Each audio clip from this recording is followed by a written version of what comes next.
Welcome to CWSI's industry panel discussion, Harnessing the Power of Mobile for Your Business. Our hosts, CWSI, are a Dublin headquartered mobility consultancy offering managed services, professional services, and training to many respected organisations across a wide range of industry and public sectors. Their mission is to transform businesses through mobility.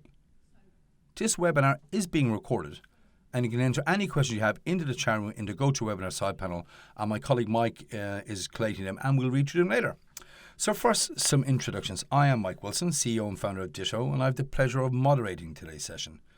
So Notes and Ditto were founded in 2008, and we're a marketing and business development practice focused on technology with offices here in London and in Dublin. And today I'm joined on the line by Ronan Murphy, CEO of CWSI, by Philip Harrison, CTO of CWSI, and Paul Line, Commercial Director at CWSI. Good afternoon, gentlemen. How are you doing? Good afternoon, Mike. Afternoon. Hi, Mike. Really good, thanks.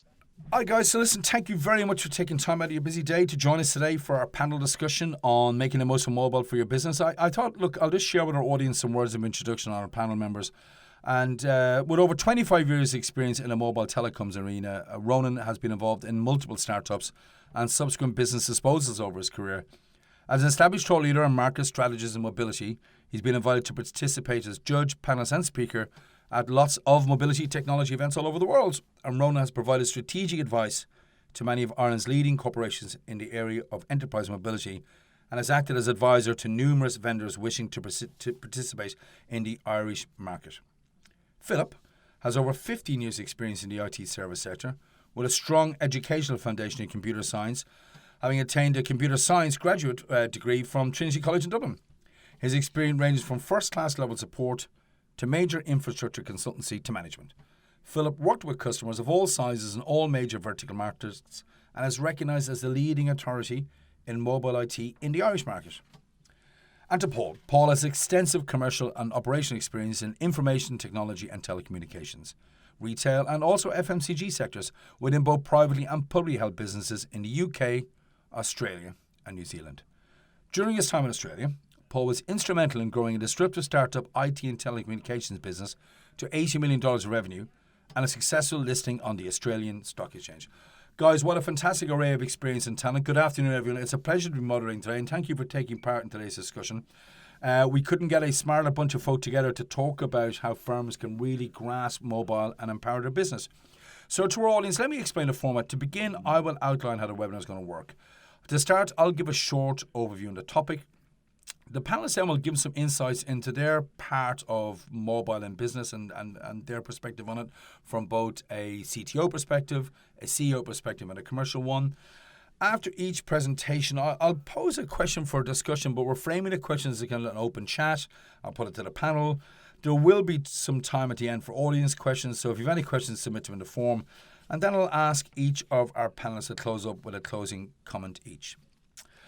So first, an overview of the topic. In a recent survey of 650 IT decision makers around the world, 3/4 of companies are currently undertaking digital transformation initiatives, with 80% of these companies said if they don't finish their initiatives, they will lose revenue in the coming year. It's clear the consequences of failure are high, as firms spend a great deal of time and money figuring out the most effective route to business and digital transformation.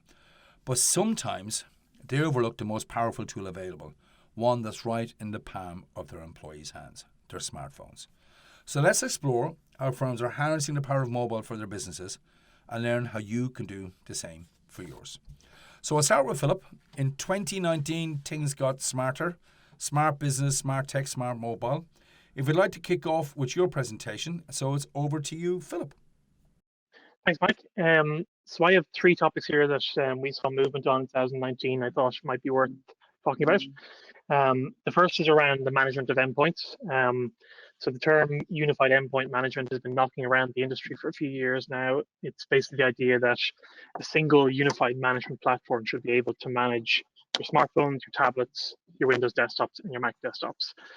And in 2019, we really started to see clients take this seriously. So it's no longer a matter of us trying to persuade businesses that UEM is the right way to go. They're actually coming to us and demanding it and asking how it can be done. So fortunately, I think the technology is now mature enough to allow people to do this. The likes of MobileIron and VMware have credible UEM offerings, and we're seeing Microsoft kind of slowly suck the SCCM platform, which is the old way to manage desktops and laptops, up into Intune to create a single cloud-based endpoint management platform. So my message on this one is really just that UEM is now the smart choice for businesses of all sizes. I think it's ready for the mainstream. And just on that, to come in on that point there, Philip, what would be the alternative if firms weren't using a single management solution or using UEM? Or is it just a kind of array and shattered approach, or what's the how are they muddling through that today? Yeah, so you would typically, I mean, what we've been doing for the last 10 years really is we've been focusing particularly on the management of mobile devices, so the smartphones and tablet side of things. Most businesses would already have some sort of solution for managing their desktops, and probably could have been in place for 20 years if it's Active Directory. And they potentially have a third platform for managing Mac if they've welcomed Mac into the enterprise as well. So yeah, 3 separate platforms, all very different, and I think there's definitely an opportunity now to combine them into one platform. Oh, gotcha. So this is just for in terms of the end user experience, it becomes seamless to transitioning, moving between these different devices and platforms. You've got a streamlined way of managing that. Yeah, I think there's an end user piece to it for sure. You can offer the same sort of experience for a user. That helps, but I think it's from the business side as well. It's less vendors to manage. It's easier to have your admins trained up to manage one platform, looking at a single pane of glass rather than 3 separate platforms. So yeah, I think all across the business, it's more efficient and, as I say, a smarter way to go, I think. Oh, fantastic. And up next? Up next, then, is this concept of zero trust. So zero trust is very much the latest piece of cybersecurity jargon out there. But I actually think there is some sense to it. It's kind of a reminder that the old model of building strong perimeters around your network and trusting anybody who makes it inside, it's no longer really a valid way of managing security. Firstly, because your data has moved out to cloud services and out to mobile devices, so even figuring out where your perimeter is virtually impossible. And then phishing attacks on users have become so advanced and so common, you can't really assume that a user with a valid password is who they say they are and should be allowed to, run riot in your network. As an example of this, there's a security consultancy company we work with who recently mentioned to me that they're dealing with 1 case per week of a phished password being used to access cloud services, which is pretty crazy for a small security practice in a small market to be seeing that level of compromise. And so zero trust actually comes that even though you've got a valid username, you have valid passwords, that's just not enough. Not enough anymore. No. Yeah, so zero trust is this concept of not trusting users once they're inside, but instead you're constantly verifying them at different stages of your network or your infrastructure. But preferably without having, the zero part in there is without having the user have to keep re-entering their password and re-authenticating, because you're trying to make life easy for them, but not just trusting them the whole way along. And so things for a lot of folk listening in today now would be very familiar with the advances, maybe like a single sign-on, that you had multiple applications and multiple passwords and you had one password that unlocked everything. Is that now just too vulnerable in the modern environment now, Philip? Have things moved on from that? No, I don't think so. I think there's ways of dealing with that. So if you look at the likes of the Microsoft EMS platform, they have a feature called conditional access in there, which is kind of like a rules engine that when you do your single sign-on, it's looking to see if you're coming from an unusual location, or maybe you logged in from London 1 minute and 5 minutes later you logged in from Brussels or somewhere like that. Then it's an unusual activity, and it can prompt you for an extra factor authentication, or it can check if you're coming from a device you don't normally come from. Maybe it's an internet cafe, that you should just be allowed to read data and not download it. So I think that's the smart piece here. You can be clever about it. If you can kind of do a risk assessment when the user logs in to figure out what they should have access to. I mean, I've got in my everyday life, I've got a popular high street bank in Ireland app on my mobile phone. It authenticates to the device and allows me to take a quick balance without authenticating. I guess because you're saying you can read stuff, it'll let you do that. But if I want to do anything else, I've got to re-authenticate and re-put in passwords. So I think that's possibly a heavy hand to take that approach. The idea, I think, of zero trust in an enterprise setting is that you're hopefully not having to re-authenticate too much. But yeah, you can do additional forms of authentication. Maybe it's a PIN that comes out by a text message or an app that pops up on your phone. Great, fantastic. And your last point in this section, please, Philip. So my last point then is just around the continued move to cloud services. I won't say too much about this because I think everybody's fairly familiar with how fast it's happening. But Microsoft Teams, I think, has been a really interesting case for us over the last year or two. Realistically, what Microsoft Teams does has been available for years, through the likes of Slack. But the fact that Teams is so easy to turn on and roll out to desktop and mobile, if you're already on Office 365, I think it's just being seen as a no-brainer by most businesses now. And interestingly, we've had a number of very high security clients who would never have considered moving to cloud service in the past, but they're dipping their toe in the water because of demand internally for the likes of Teams.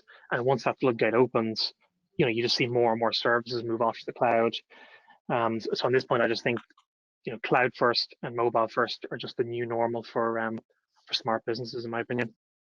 So I want to just dwell on Teams if I can for a moment. 91% of Fortune 100 companies now use Microsoft Teams. So we haven't had this conversation. We've actually moved to Microsoft Teams as well, Philip, and we did a complete assessment of every alternative mix out there, and it really was the winning choice. What do you think is the key driver for folk moving to Teams? You mentioned pressure from their teams and their clients. So what's the key driver that you're seeing and why people are taking it up? I think it's convenience. I think it's that if you're already using Office 365 and virtually every business out there is using something in Office 365, so they already know who your users are, to turn on Teams is just a tick of a button, really. You just download the app and off you go. Now, to do it securely, there's a bit more involved in there to do it right, but it's very easy to turn it on, whereas if you try and persuade your users to use Slack, it can be difficult enough possibly to even get users to put it on their phone, whereas Teams just seems natural for people.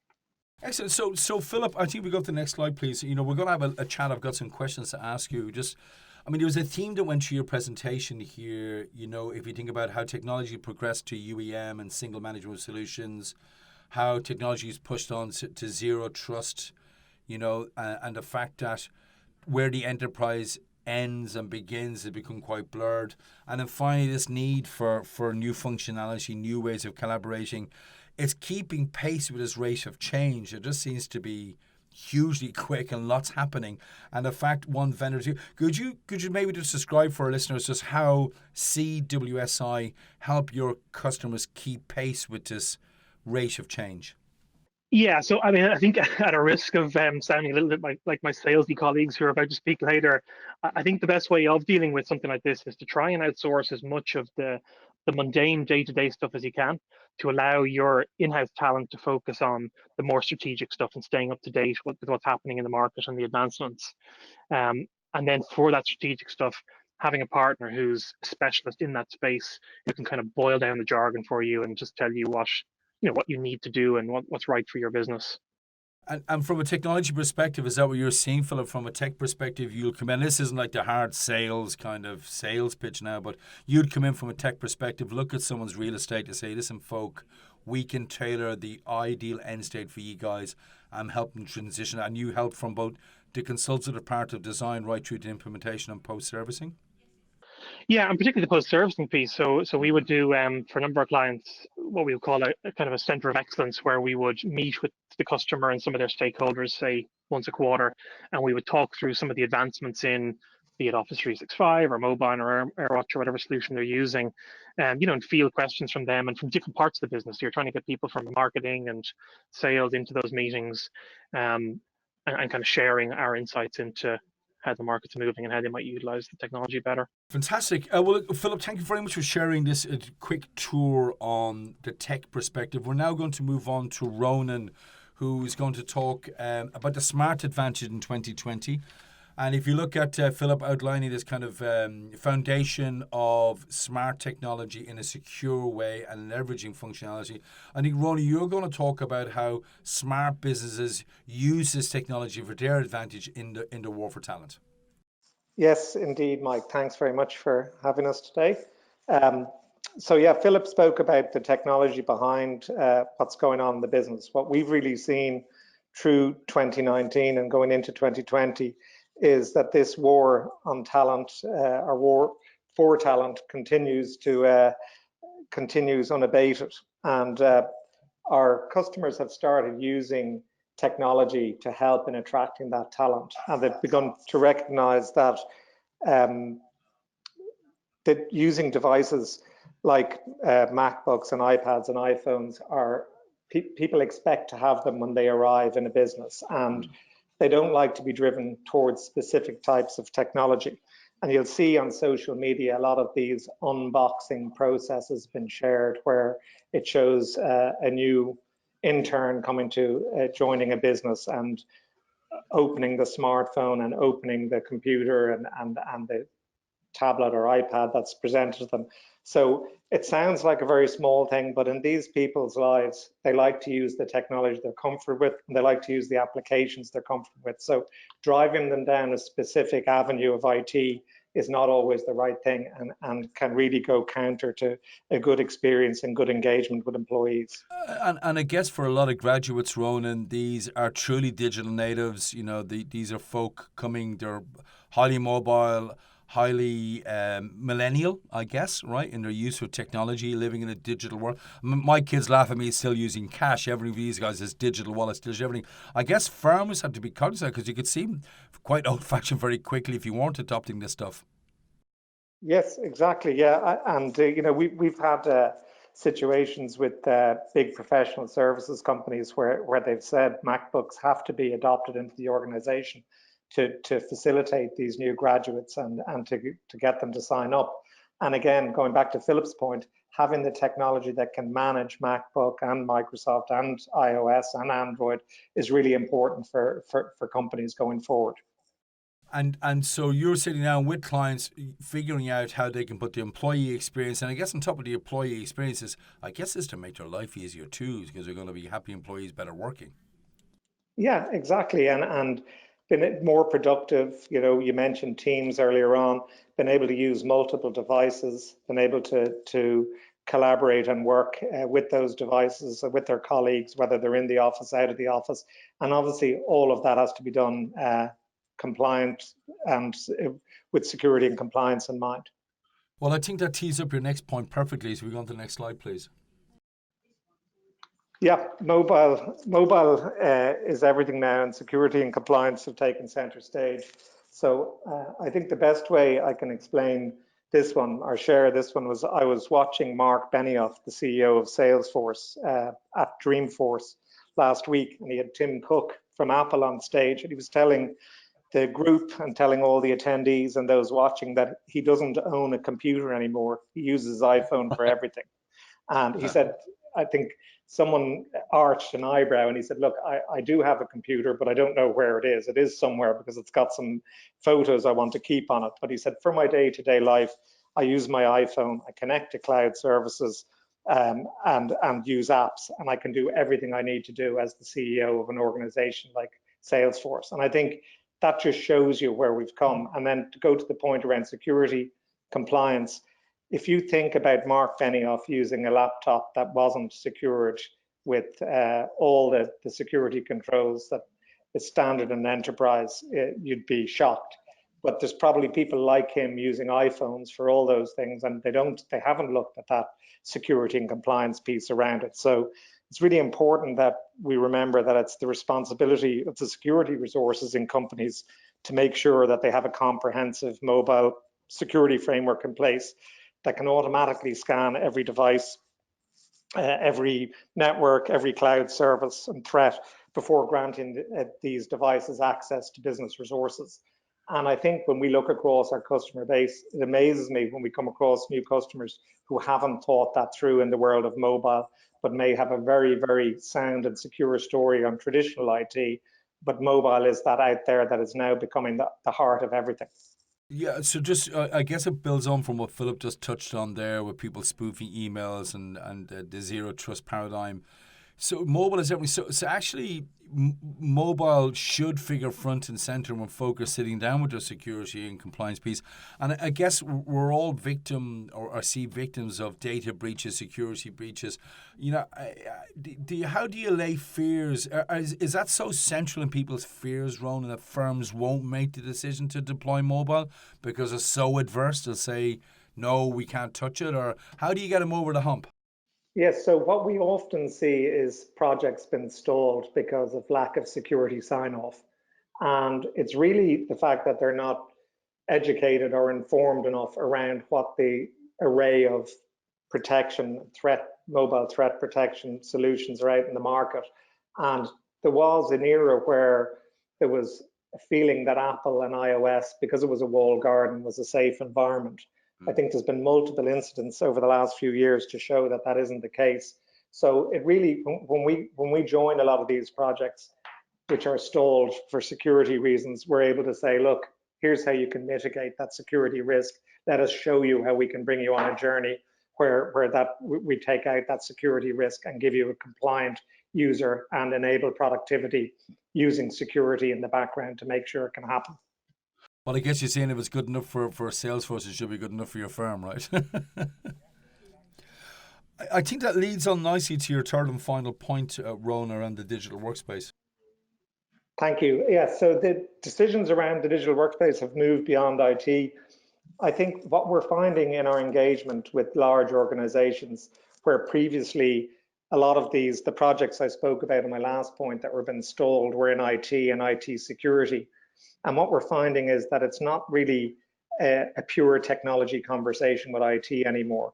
It's really important that legal, marketing, sales, and HR even are involved in these conversations. HR, going back to my very first point, in that what devices these people use, and whether it's a MacBook or it's a iPad or a Chromebook or whatever it is, that they understand what these people they're recruiting need and want. And then legal, make sure that the policies that the company want around IT usage are applied to mobile. And sometimes there'll be very different policies for mobile because you have a lot more cohort of employees using their own devices to access business resources. So how are legal covered off on that area? And then marketing and sales. We all know how using iPads to collect data gives a better response than a traditional clipboard. We've seen in multiple healthcare environments where people are more comfortable talking to someone, gathering information on a digital resource than they would be on a clipboard, and they feel a lot more comfortable about that. So involving all those different parts of the business in the digital workspace, as opposed to traditional IT or solely traditional IT, is really important as we move forward. I mean, Ronan, I'd like to touch on you've 25 years experience in the industry. You've seen such changes. Is this a principal change you've seen that previously maybe your discussion maybe was with IT or procurement, but now when you engage with a firm, you're just as likely to be sitting down with someone in sales or marketing or HR? Yeah, it is. It's a huge change. And I remember a couple of years ago, maybe 18 months ago, we were working with a council in the UK, and the IT director said that he only owned, I think, 55% of the budget, and the balance belonged to the CEO, about using digital technology to make the council more productive and to serve the public better. So I think that's the kind of change that has happened, where the IT department still really important, as are the security folks, but I think how can we use this new technology that's in everybody's hand and everybody's pocket to enable our organizations better, and to give a better service to our clients, and also to give a better productivity suite to our employees who are working for us every day. So I know you're calling from Dublin. You also have your UK presence here. We touched on Microsoft earlier. Is this where something as a Microsoft partner you would sit down, assess a firm? How would a company reach into CWSI and say, do you know what, guys, we'd love you to come in and meet our sales, our marketing, our HR folk? How does the process start? Okay, this is putting me on the spot as one of the salesy people Philip referred to when he was talking about his colleagues. Not too salesy. The first thing we would do is, it was very interesting when you mentioned Microsoft. Across our Microsoft customer base, I don't think we've ever gone to a customer that doesn't already have a Microsoft partner in place. Yeah. So really what we do there is we'd come in and look at their current state. So do an assessment of where they are at the moment and where they'd like to be with their Microsoft services. And in that area, we specifically address security and management of devices. So we will engage with them to understand where they are and where they want to be. Then we'd look at things like what licensing have they activated, or what do they need to activate, or do they need to upgrade their suite. Most of the time, we find that they have entitlements and licensing they're not using, and then we show them how they can activate those and activate them to meet security and compliance requirements. Great. So this is a straightforward assessment that folk can give you guys a call, come in, have a Yeah, chat. come in and have a chat, and then we can. We have a wheel of engagement which brings through various stages of that, which are assessment, deployment, optimize, and in life, I suppose. So we have a very good routine we go through with all our customers on engagement, and it's resonating really well in the market. Microsoft practice is the fastest growing part of our business at the moment. Fantastic. If you go to the next slide, please. Ron, I just had a couple of questions, really. I think building on, we've seen with Philip's presentation about the pace and rate of change, but it's not simply technology that's changing fast. So it came through strongly from your own chat, Ronan, was just the war for talent, putting the applying experience at the center of the strategy. When you're now engaging with firms, security compliance are front of stage, but they're making mobile front of stage. And then also, you're not just simply talking to IT folk. You're speaking to HR, legal, sales, they're a voice that needs to be heard. And just maybe this rate of change, this technology is not the only one that's changing fast. How are firms keeping pace with all of this, Ronan, from a non-technology perspective? Yes, it's a very good question. I think what we're seeing is there's a cultural challenge along with the technological challenge.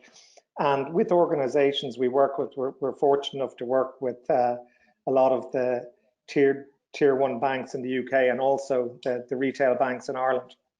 And more often than not, the technology is there and they know it's there, but it's a cultural change. And the cultural change can work two ways. People always only using a corporate owned device and only using it for the limited access they have. I think that's a challenge for them when they know they can communicate much better by using shadow IT, and that is a cultural challenge to get new people coming into the bank to understand that they don't have something like Teams, or they don't have something like Slack. I think that's a challenge.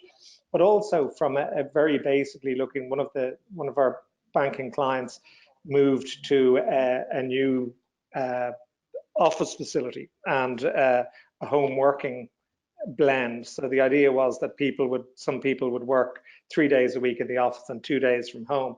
And there's cultural challenges. Technology is there to do that, but there's cultural challenges around someone who may have worked in the bank for 30 years and is used to going to their desk and sitting down. All of a sudden they're told to work from home.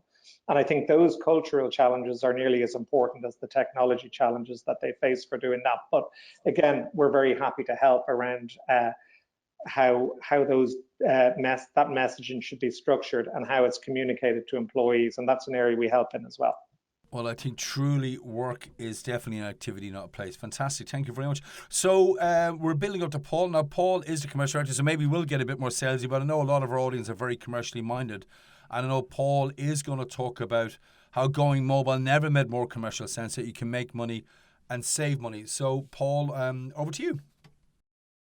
Thanks very much, Mike. I'll try not to be too salesy for the benefit of everybody out there.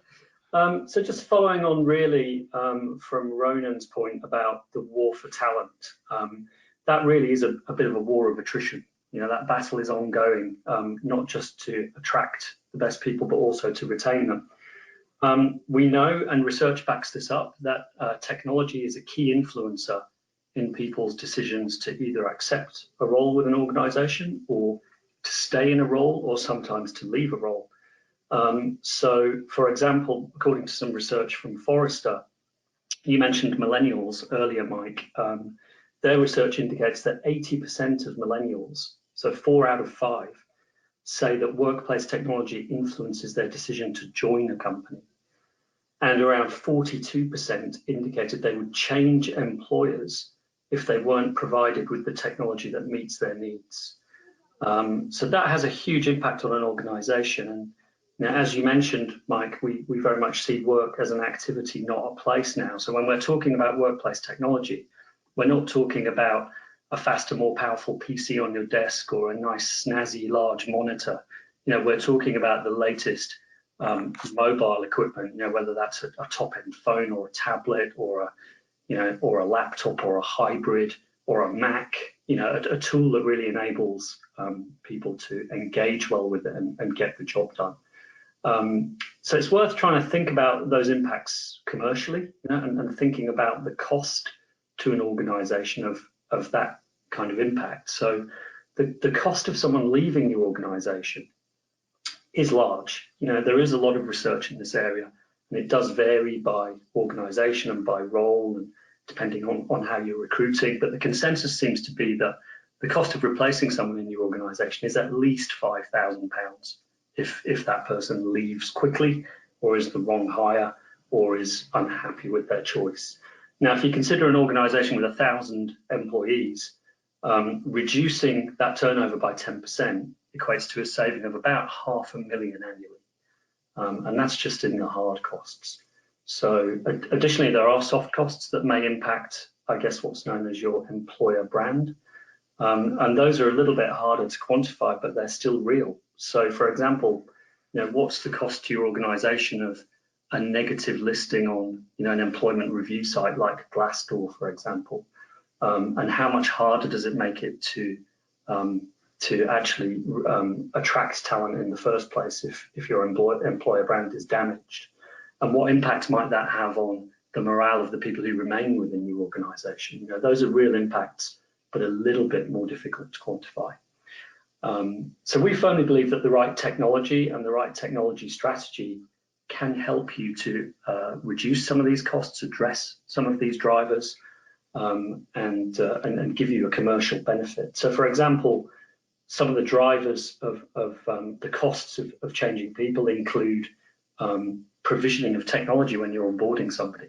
How many times have you joined a new organization, been told that your laptop will be here in a week? IT just need to set it up. It won't be long now. And the cost of doing that as an organization is significant from a handling cost. But equally, the deferred productivity of your employee is a cost as well, because during that time, they're not as productive as they could be, and you have a knock-on effect on their productivity. And equally, it's not a great experience for the new employee, so you're increasing the risk of them, I guess, potentially becoming an early leaver. But there's lots of technology out there now that can help with that. So simple. Ronan referred to the out-of-the-box experience. The technology is there now to support the shipping of a device directly to somebody. They turn it on for the first time out of the box, and immediately it's provisioned with access to the applications and the data that they need to be able to do their job. So technology really can help organizations to save money in this area. And as the nature of employment continues to change, we're no longer talking about jobs for life. We're not even talking about jobs for a couple of years these days. We're talking about a lot more use of short-term contractors, the gig economy, and global agile teams that form and disband very quickly. We really believe that getting this kind of thing right within your organization will become a strategic capability that can help to differentiate your organization. No, it's a really great point. We were chatting with Deloitte earlier today, actually, and talking about alternative delivery models and delivery mechanisms, Paul. And this piece on the gig economy, working from home, flexi working, flexi delivery, around retention is massive. So arming your employees with the right tools that can fit work around their life better and life around their work better in a safe, secure way is not simply just a cost of replacing the employees is huge, but you're going to get the kicker. They're going to do the job better. You'll retain them better, and they'll be more productive. Very good. I think that leads me nicely on about productivity to the next slide. Yeah, thanks, Mike. So the advantages of a mobile-first approach are significant, and they can directly influence your bottom line. And I really see these operating on a couple of levels. Firstly, just thinking about it from an employee level, it's worth asking yourself a really simple question. So, in the process of doing your job, what do you need to do to log on to and access all of the information you need to get to during a day at work? How many systems do you need to access? How many usernames and passwords do you have? What security hoops do you need to jump through? What constraints are there to you accessing those platforms? So, for example, does it depend on where you are, or what network you're using, or what device you're using? And going back to Phil's earlier point on the zero trust approach, I think it's really really easy these days now for organizations to adopt a technology strategy that can actually reduce the impact on users and make all of this much, much easier to do. So the whole point of, I guess, what we call unified endpoint management, and the premise of it is that it makes it easy and secure for anybody to access any data or application from anywhere, at any time, on any device. And those are the technology partners that we work with that really have that as their kind of mantra to deliver to organizations. And our firms, Paul, really, when they look at transformation, taking a mobile first approach, is that where it begins? The smart ones is it wouldn't, it is. And when we say mobile first approach, does that become the starting point that everything builds off that? How does it practically work when people are going through transformation? Yeah, it's a really good question. There are lots of different levels of maturity, Mike, that we see within our client base. And we actually have what we call a mobile maturity model, or a modern workplace maturity model. So we would work with an organization to understand where they are on that maturity spectrum. The least mature organizations really kind of see probably mobility as a bit of an annoyance, something that they almost have to provide to people. They may do it begrudgingly. They may only be enabling the minimum possible access, typically email. But to the middle and top end of the maturity curve, absolutely, we see organizations that are looking to, that understand that mobile first really is the right approach, and looking to use that to drive a strategic benefit within their organization. I've got you. So as Ronan touched on there, with the wheel of engagement, the methodology, there's also different routes in depending on the maturity of your firm, and you'll help people through what's best suited to the jump they need to make. Because for some folk, they need to take a step by step, right? It's a measured approach. Absolutely, yeah. So we like to structure our engagement methodology so that we can work with organisations regardless of where they are on that maturity curve.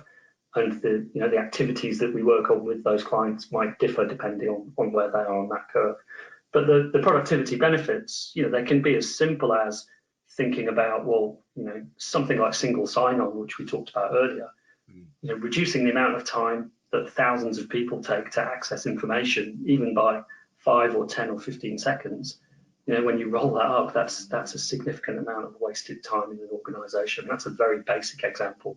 And that's at the lower end of the maturity spectrum, but it's still a very real productivity benefit. I think it leads on nicely to the last point in your last slide, Paul. Change slide, please. Yeah, thanks, Mike. So I love this saying, measure twice, cut once. I'm a very cautious person by nature, as my colleagues will probably attest to. But one of the most common questions we get from our clients is really, where do I start? Again, going back to that question of maturity.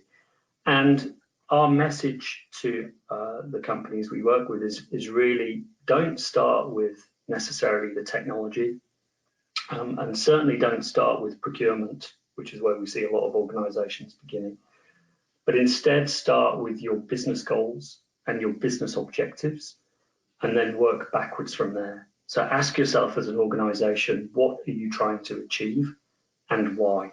So, a couple of good examples. Ronan mentioned some good examples earlier. Some good examples might be, we want to be more responsive to our clients' needs, and that might facilitate enabling employees to do things more quickly while they're with a customer in a mobile environment, rather than having to wait until they get back to a fixed office environment at a simple level. Or it could be that you want to give customers peace of mind through being more secure. So it could be that as an organization, you're trying to achieve a security accreditation, like an ISO 27001 or a NIST type security accreditation. So those are really good start points for organizations in our view. And is this just to double down on that, Paul? will you help firms actually present a total cost view? It's not simply binary of buy X, spend Y. There is a way that you can measure the productivity, the return of what it could mean for efficiency and what it can mean for client servicing? Yeah, some of those are harder to measure than others, Mike. But yeah, we can certainly help clients to understand where they think they will get the best returns, where they want to prioritize their efforts and energies, and how important each of the key areas that we work on is to their organization. So typically we look at, when we're assessing an organization, we'll look at around 10 different strategic factors. And for each of those factors, we'll work with the client to assess a start point, so where they currently are, a targeted desired end state, so where they want to get to, and a priority for that activity or for that strategic area. And by doing that, really what we're trying to help our clients to build is a roadmap or a blueprint for their technology that aligns very closely with their business strategy. And we can, of course, help them to build business cases off the back of that, to support their investment in that technology. Well, we haven't chatted in this, Paul, but it's huge resonance to myself and my colleagues because we haven't shared this. We actually shifted a couple of weeks ago to Microsoft Teams, and we used an array of different solutions beforehand. And what drove us there was the growth pressure in our business that we needed a smarter way to collaborate. And I think if you ask any of my colleagues now, if we were to give exact metric measurement, I think it would be tough, but I think all of our clients tell us how much easier it is now collaborating with us and sharing information. So now we're a good use case for you, Paul. It really is. It transforms how you go about your business. And that brings me on to the next slide. Actually, a couple of questions for Paul. Look, it's clear when you go through your presentation, your Paul. We talk about the cost of replacing employees in an average of £5,000 each. The cost of damaging an employer brand or having a boost to your brand, the productivity advantages, and the fact to look at a TCO, that these are ROI delivers more than a bottom line. How much now are the chief finance officers and the IT folk cognizant of looking beyond the hard bottom line and to those softer values now? I think it's still a battle to have the right conversation in some organisations, Mike, and to drag people away from a very procurement-led approach. And costs are important. Reducing costs are obviously a key driver for most businesses. But we really do try and change the nature of the discussion, as Ronan alluded to, involving a wider group of stakeholders makes it easier to start talking about the value of business benefits. And the questions we like to ask our clients are, well, how could you use this technology to, for example, enable you to make more sales, or to provide better customer service, or to retain your customers more efficiently, or to be more responsive for your customers? So very simple examples. One of the technologies we work with has a really smart tool that gives the ability for a sales manager to, with one click, very quickly approve a sales discount for a new deal, for example, from anywhere on any device. Now, what impact does that have on the responsiveness to the client and your ability to win new business? Another simple example for a frontline worker, we have tools that enable them to, while they're on site, maybe performing a repair, they can flag an additional job that needs to be done with the sales team. And the sales team can then contact the customer, whip up a quote, and go proactively out to the customer and say to them, did you know, by the way, that this also needs doing? How about we take care of that for you? So broadening the discussion to that wider stakeholder group is really important in having the right conversations. And sometimes it's really hard to quantify ROI. For example, how do you put a value on your organization being more trusted or more secure? It's difficult to put a proactive value on it, but you certainly know the cost of that if it goes wrong.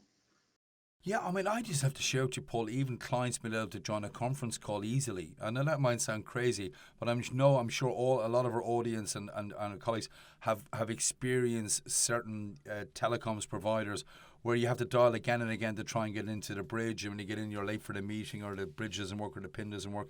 Making that as seamless as possible is just a huge boon to tee off the meeting before it even begins in the right frame of mind.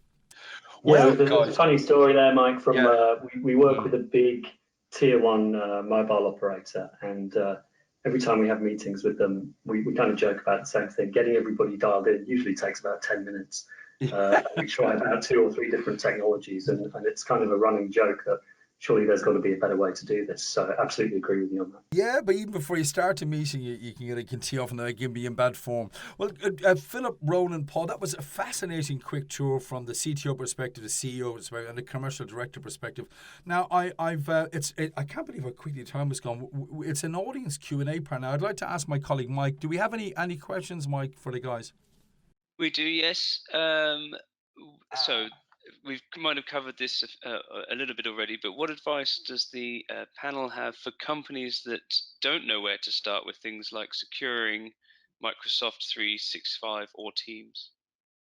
So I think maybe if we guide that towards Philip, Microsoft Teams, features, how can people find out more, Office 360, what's it all about? Yeah, I think, to be honest, you probably just need to engage a specialist company in it. Again, that sounds very salesy, but I think the best approach is to engage somebody who knows something about it, because this road has been traveled many times already, and it's a shame to spend a load of effort yourselves trying to figure out how to do it. Just bring somebody in. It may only take a couple of days of consultancy to get you to the answer you need to get. Great, and I think any second questions there, Mike? We do, yeah. What are the main security issues firms should be aware of, and how can they overcome them? I think Ronan volunteered himself for security and compliance earlier on. Ronan, I think you gave a good overview of that. So no, I think I could give a much more salesy answer to Philip's last. I'd say contact CWSI, and we'll do that for you with Office 365 and Teams. I think for security, I'd have to defer to our CTO who leads security practices. So for Microsoft Teams, called CWSI. So Philip, what are the main security issues first you be aware of, and how would you overcome them? I think the 2 big things really. I think I mentioned one of them, which is phishing. So making sure that nobody gets access to your Office 365 data, so nobody kind of fishes one of your users, gets their password, and then use it to go and download information from SharePoint or whatever it might be. Because the cloud solution, it's quite difficult. If somebody does get into it, it's very difficult to track what actually happened and to forensically figure out what information was actually leaked. So, I mean, it might sound obvious, but you really don't want people getting in there. So the first problem is phishing, and the solution to that really is multi-factor authentication, and the likes of conditional access that I mentioned earlier on. The other big challenge, typically for slightly larger enterprise, is the managed device problem. So how do you make sure that only your managed and owned devices actually get access to your data? You don't want somebody logging into Office 365 from an internet cafe, downloading some data, and accidentally leaving it there. And again, there's solutions for that around the likes of conditional access, where you can set a rule that only managed devices can connect. But there's a bit of an art to making that work correctly. I think we've just about enough time for one more question. Mike, do you have another question? We do, and again, we might have sort of covered this a little bit, but it was in terms of what is the process for an SME to adopt mobile into their business through CWSI, and more around what are the timeframes to implement CWSI's strategy? So I think the virtual wheel and the mobile maturity piece. So who would like to take that question, guys? I'm happy to take that one, Mike. So thank you. I think, to the old answer to the question, how long is a piece of string sometimes, but for most of the organizations we work with, within the space of a couple of months, we can be going from almost a standing start, as it were, to thank you, Paul. Working through your requirements, coming up with the right design for you, executing and deploying that securely, and then putting you into a management program that will ensure that you can get the benefit out of that solution ongoing, and maximize your return on investment. So yeah, it can be a matter of weeks to get you from scratch to full speed. Oh, fantastic. Guys, look, I've really enjoyed this session. What a super chat. So to round off, though, I think we've got time for one closing comment from Philip, Ronan and Paul. If there's one thing you'd like the audience to take away from today's discussion, what would that be? And let's start with the CTO. Let's start with Philip. Sure. I guess from my side, I think the security challenges around Office 365 and all these cloud solutions and mobile solutions are difficult, but solvable. And I think the key really is to engage someone like ourselves to help you navigate those waters. Okay, fantastic. And the same question to Paul. No offense, Phil, but I'd say my one takeaway is this is far too important to leave to IT. So make sure that you involve the broader team of key business stakeholders in whatever you're doing to develop your strategy in this area. Fantastic. And Ronan, some closing comments. One thing the audience to take away from today's discussion, please, Ronan. I think they should treat mobile seriously. It's an opportunity to grow your business, make your employees happy.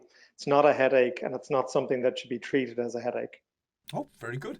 So listen, guys, many thanks to our panel for sharing with us their insights today, and to CWSI for bringing this event to market. It's very timely, I think, as people are looking at year-end plans and thinking about budgeting next year.